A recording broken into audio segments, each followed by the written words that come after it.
एक बार की बात है, एक लड़की थी जिसकी उम्र 20 वर्ष थी। वह बहुत स्मार्ट थी और सुंदर भी थी।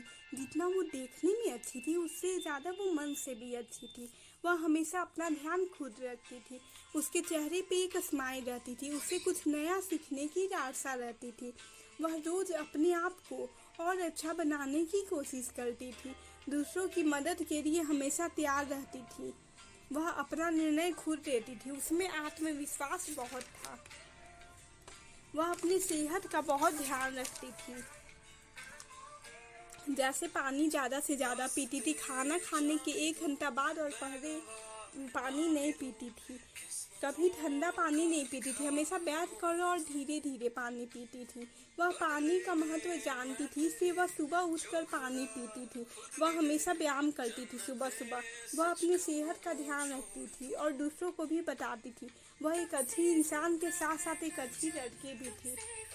वह सबसे अच्छा से बात करती थी। उसके बात करने के तरीके से लोग प्रभावित होते थे कि इतना कम उम्र में इतना ज्ञान कैसे आ गया। वह हमेशा सकारात्मक सोचती थी। उसका मानना था कि कोई भी काम करना आसान है। वह दूसरों की बदलने की कोशिश नहीं करती थी, बल्कि खुद को ही अच्छा बनाने की कोशिश करती थी।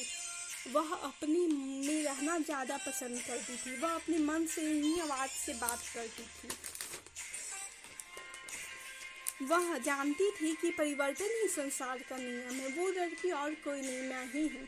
मैं ये कहानी अपने जीवन की सच्चाई लिख रही हूँ। इस कहानी को लिखने का एक ही मकसद है, इंसान को जीवन में कैसे जीना है, स्वस्थ कैसे रहना है। आजकल लोगों को समझ में नहीं आ रहा है कि वो क्या कर रहे हैं।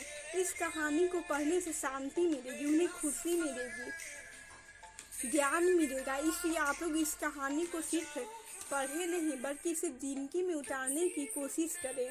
ये उतारना बिल्कुल आसान है।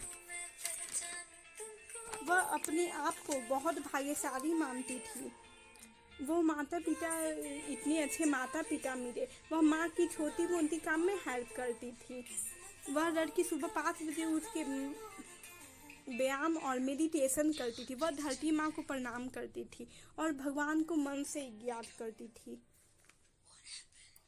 और सूर्य भगवान को जल देती थी तथा 7 बार परिक्रमा करती थी। वह सोने से पहले बोलती थी, मैं स्वस्थ हूँ, मैं खुश हूँ, मैं सब कुछ कर सकती हूँ, मैं योग्य हूँ, मैं एक सफल इंसान हूँ, मैं एक बुद्धिमान हूँ, मैं प्रभावशाली हूँ, मैं खुश नसीब हूँ, मैं शक्तिशाली हूँ।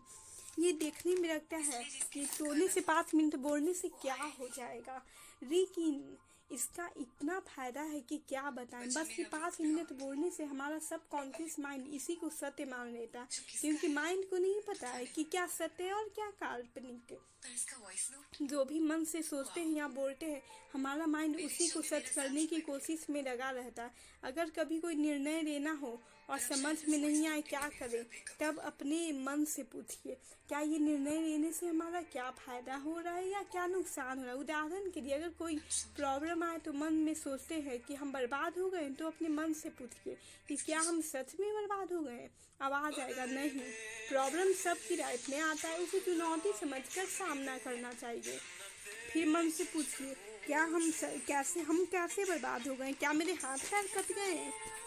मन से आवाज़ आएगा, नहीं। तो फिर कैसे बोल रहे हैं कि हम बर्बाद हो गए। कहने का मतलब यह है कि अपने मन से पूछिए कि क्या ये सच है। अगर नहीं तो क्यों परेशान हो रहे हैं। अगर ये सच है तो इसका समाधान खोजना चाहिए, क्योंकि कोई भी प्रॉब्लम इंसान से बड़ा नहीं होता है।